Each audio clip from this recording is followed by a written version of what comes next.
My wife and her friends left me at a remote gas station in another state for half a year. Later, she returned begging, but my reply left them speechless. My wife, Chloe, and her friends Ella, Stephanie, and Lauren had vanished. At first, I thought it was one of their stupid pranks. They were always doing stuff like this, pushing boundaries, testing how much I'd take before I snapped. 5 years of marriage, and I'd gotten used to their little games. The way they'd laugh at me, the way Chloe would join in instead of standing up for me. But this felt different. My phone was still plugged into the car charger, my wallet tucked in the glove box. All I had was the faded t-shirt and jeans I was wearing, and a growing pit in my stomach as the minutes ticked by. We'd been on this road trip to Stephanie's lake house for 3 days now, and I'd been miserable the whole time. Chloe had begged me to come, saying it'd be a chance to bond with her crew. I wasn't big on the idea. Her friends always treated me like an outsider, tossing out jabs and inside jokes I wasn't part of, but I went anyway because I loved her. Or at least I thought I did. The gas station was in the middle of nowhere, just a dusty little stop off the highway with a flickering sign and a single pump. I'd gone inside to use the bathroom, figuring they'd wait. They always waited, except this time they didn't. An hour passed. I paced the cracked pavement, kicking pebbles, telling myself they'd come back any second, tires crunching gravel, Chloe's voice calling out, "Gotcha!" But the road stayed quiet. 2 hours in, sweat was dripping down my neck and my throat was dry. I kept replaying the last few days in my head, the way Stephanie smirked when she accidentally spilled coffee on my lap. How Lauren whispered something to Chloe that made her giggle while glancing at me. How Ella just watched it all with that smug little grin. I should have seen it coming. They'd been building up to something and I'd been too dumb to notice. A truck pulled up, its engine rumbling loud enough to shake me out of my thoughts. The driver, a big guy with a gray beard and a stained ball cap, leaned out the window. "You okay, buddy?" "Been standing there a while." His voice was rough but kind, and it hit me like a punch. I wasn't okay. They weren't coming back. Chloe wasn't coming back. I swallowed hard, trying to keep my voice steady. "Yeah, my ride left me. You think you could help?" He nodded like it wasn't the first time he'd seen someone stranded out here. "Hop in." "Where are you headed?" I didn't even know. Home? Back to Chloe? The life we built? But as I climbed into the cab, something shifted inside me. 5 years of her laughing at me, brushing me off, letting her friends treat me like garbage, it all came rushing up hot and heavy.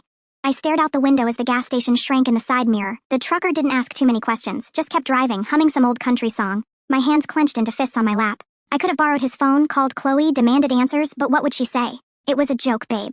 Don't be so sensitive. I'd heard it all before. Every time I complained about her friends, she'd roll her eyes and tell me I didn't get their humor. Maybe I didn't. Maybe I never would. But standing there alone, abandoned like some stray dog, I realized something. They didn't get me either. And Chloe, she'd pick them over me again and again. The trucker dropped me off at a crossroad, pointing me toward Grand Junction, the nearest town. "Good luck, man," he said, tipping his cap. I nodded, my throat tight, and started walking. My shoes scuffed the dirt, the sun beating down on my head. No phone, no money, no plan, just me and the open road. Part of me wanted to turn back, to beg someone at the gas station to call her, to fix this, but another part, a louder part, kept pushing me forward. I was done being the punchline, done being the guy they laughed at. Chloe and her friends thought they'd won, thought they'd broken me. But as I trudged toward Grand Junction, a strange calm settled over me. They hadn't broken me. They'd set me free. I didn't know what was waiting for me in that town. I didn't know how I'd eat, where I'd sleep, or how I'd get by with nothing, but for the first time in years, I wasn't scared of what Chloe would think. I wasn't worried about her friend's next move. I was alone, yeah, but I wasn't helpless. The road stretched out ahead, endless and empty, and I kept walking. They'd left me behind, but maybe that was the best thing they could have done. Maybe this was my chance to figure out who I was without her, without them. By the time the sun started dipping low, turning the sky orange, I'd made up my mind. I wasn't going back, not to Chloe, not to that life. Whatever came next, it was mine to build. I stood at that dusty crossroad where the trucker dropped me off, the Colorado wind kicking up little swirls of dirt around my feet. Grand Junction was somewhere ahead, but I didn't have a map, a phone, or a dime to my name, just the clothes on my back and a head full of spinning thoughts. Chloe and her friends had left me high and dry, and part of me still wanted to find a way to call her, to hear her voice, to demand she turn the car around. But then I remembered how she'd laughed when Stephanie accidentally knocked my beer over at the lake house, how she'd shrugged when I asked her to stick up for me. 5 years of that. 5 years of feeling like a guest in my own marriage. No, I wasn't calling her. Not this time. I started walking toward town, my sneakers crunching on the gravel. The sun was still high, baking the ground, and sweat soaked through my shirt. I didn't know how far Grand Junction was. Miles, probably, but I didn't care. Every step felt like a choice, like I was leaving her behind one footprint at a time. My mind kept drifting back to the gas station, to the moment I stepped out of that grimy bathroom and saw nothing but empty pavement. They'd planned it, hadn't they? Chloe, Stephanie, Ella, Lauren, all giggling in the car as they peeled out, thinking it'd be hilarious to ditch me. I could almost hear Chloe saying, "He'll figure it out. He always does." Well, I was figuring it out now, just not the way she expected. A pickup truck rumbled by, and I stuck out my thumb, hoping for a lift. The driver, a guy with a scruffy beard and a faded flannel shirt, slowed down and leaned out the window. "Need a ride?" he asked, eyeing me like he wasn't sure if I was on the level. "Yeah, heading to Grand Junction," I said, keeping my voice steady. He nodded. "Hop in. I'm going that way." I climbed into the passenger seat, grateful for the break. The cab smelled like oil and cigarettes, but it beat walking. "What's your story?" he asked as we rolled down the highway. I hesitated, then shrugged. Got left behind by some people I thought I could trust. He grunted like he'd heard that one before. "Happens more than you'd think out here." He dropped me off on the edge of Grand Junction near a cluster of low buildings and a blinking traffic light. "Take care, man," he said, and drove off. I stood there, taking it in. A small town with a mix of old brick storefronts and newer chain stores. People were going about their day like nothing was wrong, but everything was wrong for me. No wallet, no ID, no way to prove who I was. I needed help, and fast. I spotted a sign for a homeless shelter a few blocks down, a plain building with a cross painted on the side. My stomach twisted at the thought. Me, in a shelter, but what choice did I have? Inside, it was dim and smelled like bleach and stale coffee. A guy behind the counter looked up. Roy, his name tag said. He was older, maybe 50, with a shaved head and a no-nonsense stare. "You lost or just broke?" he asked, sizing me up. "Both," I admitted, rubbing the back of my neck. "Got ditched out on the highway. No money, no phone, nothing." Roy didn't blink. "Happens." "You got a name?" "Yeah, Mike," I said, figuring it was easier to stick to the truth for now. He handed me a clipboard with a form. "Fill this out. We'll get you a bed for the night. Tomorrow, we'll figure out the rest." That night, I lay on a cot in a room full of snoring strangers, staring at the ceiling. My mind wouldn't shut off. Chloe's face kept popping up. Her voice, her laugh. I wanted to hate her, but part of me still ached for her to show up, to say it was all a mistake. But Roy's words stuck with me. "Tomorrow, we'll figure out the rest." He didn't mess around. The next morning, he sat me down with a cup of weak coffee and a plan. "You need ID to do anything, job, bank, whatever. Takes time, but we'll start the process. Meantime, you need cash?" I nodded, feeling useless. "Anywhere hiring?" I asked. Roy smirked. "There's a diner down the street. Owner's a tough old broad named Jacqueline. Tell her I sent you." The diner was a squat little place called Jackie's, with red vinyl booths and a jukebox in the corner. Jacqueline was behind the counter, a wiry woman in her 60s with tattoos snaking up her arms and a voice like gravel. "Roy says you need work," she said, not even looking up from wiping the counter. "Yeah, I do," I replied, shifting on my feet. "Anything you got?" She squinted at me like she was trying to see through me. "Dishwasher quit yesterday. Pays crap, hours are long. You steal from me, you're dead. Start now." I blinked, caught off guard, but nodded. "Okay, I'm in." She tossed me an apron, and just like that I was scrubbing plates in the back, hot water soaking my hands. It wasn't much, but it was something mine. No Chloe, no friends laughing at me, just me and a stack of greasy dishes. Roy checked in later that week to help me file for a replacement ID. "Takes time," he said, handing me a stack of forms, "but you'll get there." I nodded, grateful for his gruff kindness, and kept pushing forward. The shelter became my home, Jacqueline's diner my lifeline. I didn't call Chloe, didn't even try. Every night I fell asleep exhausted, but it was a good kind of tired. I was starting over from nothing, and it felt like maybe, just maybe, I could make it work. That night, while I was drying dishes with hands wrinkled from hot water and grease, I heard the diner's doorbell ring. I hadn't seen who it was, nor did I want to look. Jacqueline was strict about work, eyes on the dishes, focus on the sink. But something in the voice froze me. "Could it be him?" said a female voice, laughing. It was her, Chloe. I turned slowly, as if my body needed time to believe what my mind was already screaming. She was there, standing with that arrogance on her face I knew so well. And she wasn't alone. Stephanie and Lauren were with her, as if they owned the place, as if the world still revolved around them. I stood there with a wet dish towel in my hand, not knowing whether to laugh, scream, or ask what the hell she was doing there after 5 years. She looked at me as if I were a stranger, as if she had come to see a circus animal that escaped from its cage and now washed dishes in some corner of the world. "Mike," she said with a fake sweet voice, "I knew it was you. Roy told me. Said you were working here. I had to see it with my own eyes." Stephanie whispered something in her ear and let out a little laugh. I saw it, the mockery, the amusement. They thought they still had that power over me. Chloe took a step forward, and I smelled the same expensive perfume she used when she went out to dinner with friends and left me alone at home. It made me sick. "You disappeared, Mike. I thought you were dead. We looked for you. I cried so much." "You cried?" My voice came out firm, low but loaded. "You left me in another state, in the middle of nowhere. You laughed. You drove away. And now you come here 5 years later with that I was worried face." She hesitated. For the first time, Chloe hesitated. "Oh, it was a joke," she tried. "No," I interrupted. "It wasn't. You planned that. Took my wallet, took my phone, left a man in the middle of the desert like he was trash. That's not a joke, Chloe. That's cruelty." Jacqueline appeared behind the counter, drying her hands. She crossed her arms and looked at me. "Any problem here, Mike?" "Not yet," I said, "but it could become one. Then solve it quickly. This counter won't clean itself." I turned back to Chloe. "Why did you come?" She bit her lower lip. I knew that gesture. It was her gesture when she needed something. "The lake house. I sold it. And, well, the name was still in your name. I couldn't complete the sale without you signing the paperwork." I laughed. I burst out laughing. I laughed like a madman, loud enough for everyone in the diner to hear, and everyone looked. She blushed. "So that's it? You leave me to die in Colorado and after 5 years you come back to ask for my signature? Are you kidding me?" "Mike, please, it's not that simple. No, it is simple. You only care about yourself." "It was always like that. Me washing dishes here doesn't bother you. But you not being able to finalize a sale? Ah, then you show up. Are you broke, Chloe? She didn't answer. Tell me, who left whom? Who? Who won in the end? She remained silent. You laughed at me, humiliated me, threw me away, and now you come here crawling because you need me. I approached, standing face to face with her. I'll sign, Chloe, but with one condition. You're going to come back here tomorrow, alone. You're going to enter through the back door, put on an apron, and wash dishes next to me, a full shift, without complaining, without playing the queen. If you do that, I'll sign. She widened her eyes. You want to humiliate me? Me? No. I just want you to understand, at least for one night, the taste of being disposable. Stephanie took a step forward, but I stared her down. One peep from you, and you also get an apron. Jacqueline laughed at the counter. I'm loving this, Mike. I'm starting to think I underestimated you. Chloe didn't respond. She looked at her friends. For the first time, there was no laughter. I went back to the sink. My hands were shaking, my head throbbing, but inside me, something settled. They had left me behind, and now they were seeing that I had moved on. And no, I wasn't going to make it easy, nor forget, nor forgive. Not yet. The game was just beginning. The next morning, I woke up before sunrise. The shelter was still silent, the other men sleeping, snoring softly, each dealing with their own ghosts. I sat on the edge of the cot, feeling the firmness of the floor under my feet. For the first time in a long time, I had control of the situation, and I wasn't going to waste it. I arrived at Jackie's before Jacqueline even opened the back door. She was surprised to see me there so early but said nothing, just nodded and threw me a dish towel. Today's going to be interesting, she commented with that little smile at the corner of her mouth. And I knew exactly what she meant. At 9 sharp, I heard the back doorbell chime. It was Chloe, alone, without Stephanie, without Lauren, without the sarcastic little smile on her face. She wore clothes that clearly didn't match the environment, a brand-name white blouse and tight pants that wouldn't last 2 hours in the kitchen. She brought the apron that Jacqueline had left aside for her, folded, impeccable.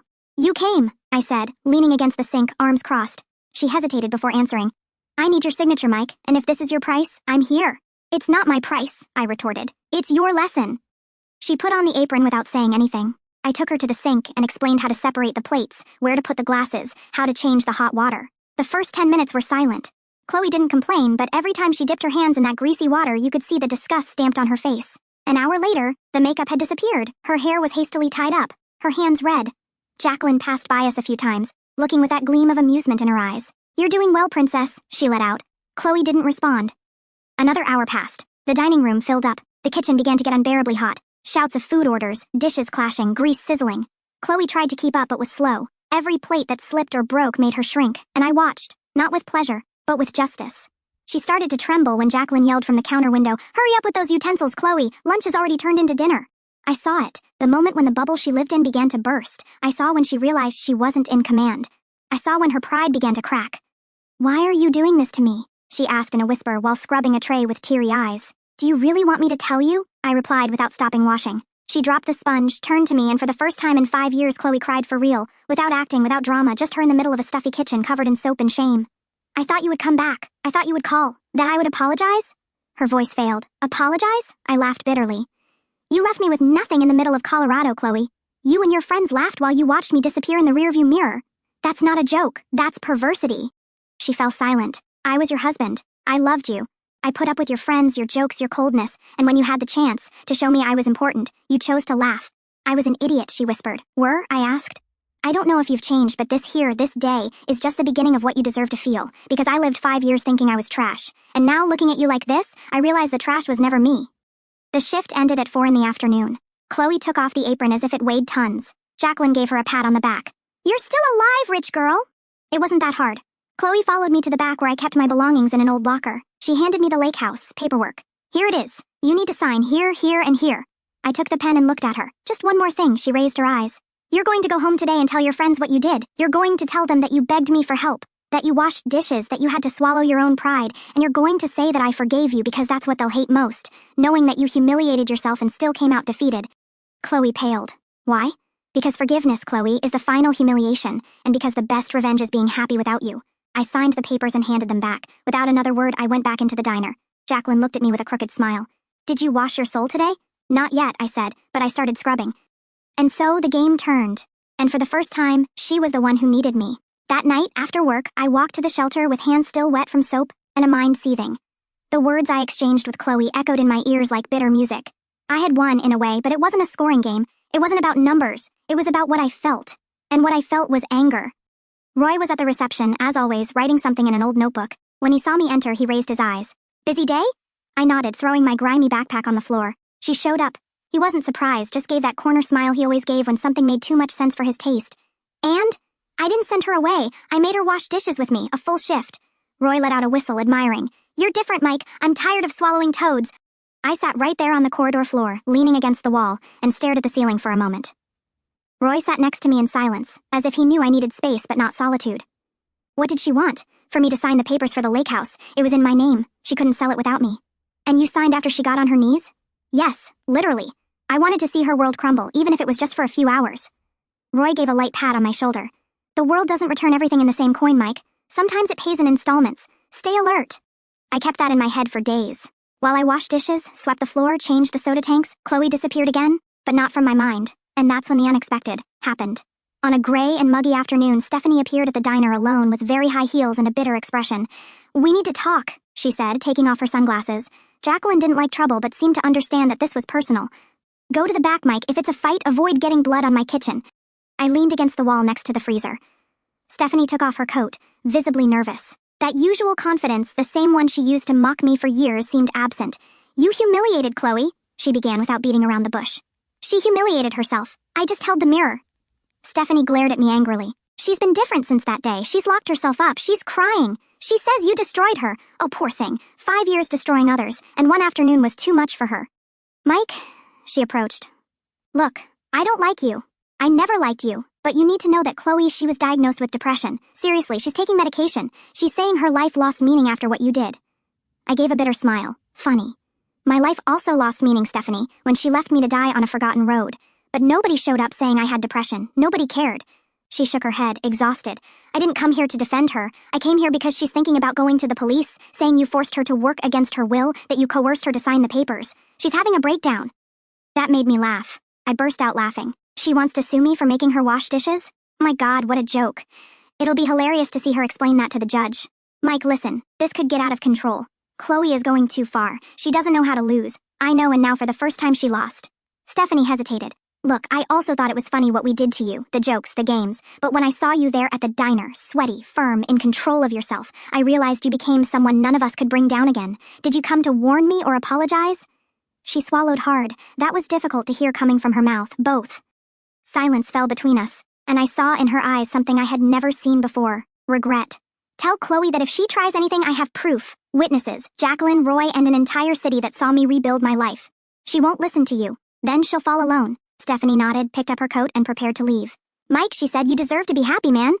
Finally, someone noticed. She left, and I stood there, still feeling the weight of years of contempt finally being reversed. Maybe the world was really paying in installments, and the next one was on its way.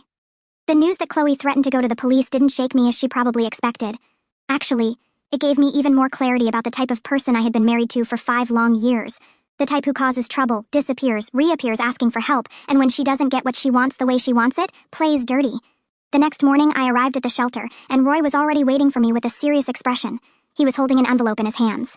They delivered this to you here. A blonde woman in a black car said it was urgent. I took the envelope. Inside was an informal summons, an invitation to talk to a lawyer under allegations of psychological coercion and emotional blackmail involving patrimonial assets. It was too absurd to seem real. This is a joke, I muttered, shaking my head. It seems Miss Chloe isn't ready to let the past die, Roy commented, without lifting his eyes from his notebook. It's not the past she doesn't want to bury, it's control. Jacqueline also knew about the summons. When I arrived for my shift, she was already at the counter, stirring a cup of coffee with more force than necessary. She wants to screw you because you showed you can live without her, she said. And more than that, you showed you're stronger than she imagined. That type of people doesn't forgive when they lose power. What if she goes through with this? Jacqueline gave me an icy look. I'm the owner of the diner. I have cameras. I have employees. Everyone saw you never raised your voice. She came of her own free will. She washed dishes because she wanted the damn signature. She doesn't have a case. And if she does, she'll be humiliated in public. I didn't want war, I sighed. But you're going to win one, she replied firmly. Even so, the following weeks were psychological hell. Chloe started appearing more often in town, always from a distance, staring at me from the sidewalk, following me through the streets, driving slowly past the shelter, like a sticky shadow from the past. Sometimes alone, other times with Lauren, who seemed more uncomfortable than complicit now. I stayed firm. I worked, saved money, avoided contact, but inside the anger grew. I wanted to forget, to move on, but she wouldn't let me. Chloe wanted to destroy the little I had built with my own hands. Until one day I received an unexpected call. It was from the old registry office where we registered the lake house. The employee informed me that Chloe was trying to contest the validity of the signature I had given, the one she herself brought to me. She's saying she was coerced. She's trying to annul the document. I closed my eyes and breathed deeply. That was it. She had chosen the path of war. That's when something inside me changed. It was no longer just about revenge. Now it was self-defense. I went straight to Jacqueline and told her everything. She looked at me, lit a cigarette even though it was prohibited inside the diner, and said, "It's time for you to turn the game around. Not just defend yourself, but deliver the final blow." "How?" She looked at me as if it were obvious. "You know what screws people like Chloe? Being exposed. People who think they're better than others hate having their mask ripped off. Want to bring her down? Tell the whole story in public, from beginning to end. Nobody will believe it? Ah, but now they will. You have a name in the city. You have witnesses. You have everything. I'll speak myself if you want. And you know what else? I have the security camera footage from the day she showed up here, washing dishes, on her knees, begging." It was like a punch to the stomach. A good punch. I spent that night awake, writing everything line by line, from the day I got in that car for the trip to the moment Chloe reappeared with a trembling voice. I wrote the raw truth, without filter, and with the help of one of the shelter volunteers who understood social media, I published it. I posted it on a local forum in a city group, and let the facts speak for themselves. The repercussion was immediate. People who knew Chloe from the city where we lived started commenting. People who had witnessed the contempt with which she treated me confirmed the stories. A former coworker of hers published that Chloe had already been removed for teen bullying. Someone shared screenshots of old messages with jokes about leaving Mike in Colorado. She could no longer hide. In less than 48 hours, the story had been shared hundreds of times. And Chloe disappeared. Nobody saw her in the city anymore. Lauren deleted all her social media. Stephanie sent an anonymous message saying only she lost everything. That night, I sat outside the diner with Jacqueline. Roy came later with 2 cans of cheap soda. None of us talked much, but there was peace in the air. I didn't need to lift a finger. I just needed to tell the truth. And it did what Chloe feared most. It destroyed the image she had built her whole life. Maybe, for the first time, she felt in her own skin what it was like to be abandoned, exposed, alone. And me? I was finally free. The following days were strangely quiet. A silence that didn't come from peace, but from the absence of noise, the kind of emptiness that remains when a storm sweeps everything away. What's left is just wet earth and debris. The diner returned to its normal routine. Customers came and went, ordered coffees, complained about scrambled eggs, left fat tips or crumpled coins. Jacqueline treated me the same way, as if nothing had happened. But sometimes when she thought I wasn't looking, she smiled with pride. Roy called me famous every time I passed by the shelter reception. "Ready to give autographs?" he mocked, pointing to the pile of printouts of the post that was now posted on a community bulletin board. "You became a local legend, Mike." I gave a half smile, but inside, my heart still beat heavy, because even winning, even being heard, even bringing down Chloe, a part of me still didn't know what to do with all that. It was like getting out of prison and not knowing where to run. One night, I received an unexpected visit. It was Lauren. She was different. No makeup, hair tied in a messy bun, wearing old sweatpants and flip-flops, nothing like the woman who used to look down at me with contempt. "Can I come in?" she asked timidly at the back door of the diner. I nodded. Jacqueline frowned but said nothing, cleaning the counter, listening to everything from afar. "I didn't come to fight," Lauren said, keeping her hands in her pockets. "I came to apologize." I leaned against the wall, arms crossed, without saying anything. She continued, "When I saw what was posted and saw the comments, I realized how cruel we were. We always thought it was just joking around, that you could take it, but what we did was monstrous. You had 5 years to realize that," I said. She lowered her head. "I know, and I don't deserve forgiveness, but you need to know, Chloe, she had a breakdown for real. She tried to kill herself." I remained silent. That hit hard, not with guilt, but like a sharp blow of reality. "She's hospitalized," Lauren continued. "Her mother called me. They said it was because of all this. The post, the shame, the exposure. She lost her job, her apartment, and herself." "I lost all that too," I replied, "and nobody showed up with flowers at my door." "I'm not asking you to feel sorry, I just thought you should know. I knew that someday the masks would fall and that she wouldn't know how to deal with her own weakness. But this, Lauren, this is a consequence of her choices, not mine." She nodded. "Will you visit her?" "No." She swallowed hard. "So that's it. That's freedom." Lauren sighed, turned to leave, but stopped at the door. "I don't know what you're planning now, Mike, but be great. You've already been small for too many people." She left, and I stood there in silence, facing the emptiness of the dark street outside. So many times I wished to see them broken, humiliated, defeated. Now that I had achieved it, I didn't feel glory nor ecstasy. I felt something much stranger, lightness, because finally Chloe's shadow no longer weighed on my back. The next morning, I decided it was time to take the next step. I went to Roy and asked, "Do you still know that guy from the warehouse who needed a supervisor?" He widened his eyes. "I thought you didn't want anything more than dirty dishes. I want something bigger, a place of my own, a corner to grow." He gave me the number, shook my hand firmly and said, "You stayed standing, Mike, now learn to run." I left the shelter that same week. I found a simple little room in a modest building downtown. It wasn't much, but it was mine. For the first time, I closed the door of a place that belonged to me, without Chloe's name on the contract, without mocking voices on the other side of the wall. At the new job, I started as an assistant, but in 2 months I was promoted. Jacqueline showed up one day at the warehouse to give me a bag of pastries and a card that said, "Here lies the man who washed dishes. Long live the one who rebuilt his own empire." I read that about 10 times, and each time I smiled with more pride. One day maybe I'll write a book about all this. Or maybe not. Maybe I'll just live in peace, like any ordinary man. But if there's one thing I learned, it's that the real punishment isn't the scream nor the confrontation. It's silence, absence, indifference. Because there's no worse punishment for someone like Chloe than discovering she lost power over someone who, one day, she thought she possessed. And me? I never went back to get anything. Because those who leave in pieces sometimes come back whole, stronger, freer. Months passed. Spring arrived in Grand Junction, and with it, a new version of me. The man who washed dishes had been left behind. I still remembered him, of course. How could I not?